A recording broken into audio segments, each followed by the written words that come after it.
Hi friends, ఒకే ఇంట్లో ఉన్న నలుగురు మనుషులకే మనం ఒక వంట చేస్తే నచ్చదు కదా. అలా బయట వాళ్ళకు మనం ఎలా నచ్చుతాం, ప్రతి ఒక్కరికి నచ్చాలంటే చాలా కష్టం కదా. ఫర్ ఎగ్జాంపుల్ ఒకటి చెప్తున్నాను.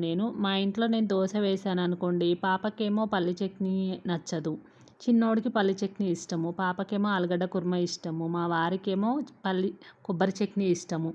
ఒకే ఇంట్లో ఉన్న నలుగురు మనుషులకే నాలుగు రకాలుగా అనిపించినప్పుడు బయట ఉన్న వందల మందికి మన గురించి నాలుగు రకాలుగా అనిపించడంలో తప్పు లేదు కదా. నచ్చాలని రూలు కూడా లేదు.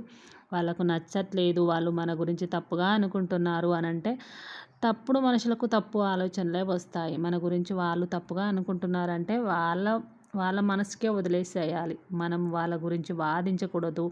కొన్ని విని కూడా సైలెంట్‌గా ఉండిపోవాలి. అప్పుడే మనం ప్రశాంతంగా ఉంటాము. అందరికీ నచ్చేలాగా ఉండాలంటే చాలా కష్టం. నీకు ఎలా ఇష్టమో అలా బ్రతుకు. నీకేం చేయాలో అలా చేసుకో. అంతేకాని వాళ్ళు నన్ను అలా అనుకుంటున్నారు, నన్ను ఇలా అనుకుంటున్నారని వాళ్ళ గురించి ఆలోచించి నీ టైం వేస్ట్ చేసుకోకు. మనం ఎవరిని బాధ పెట్టనన్ని రోజులు, మంచి చేసుకున్నన్ని రోజులు ఎప్పుడు మనకు మంచే జరుగుతుంది. Okay friends, bye.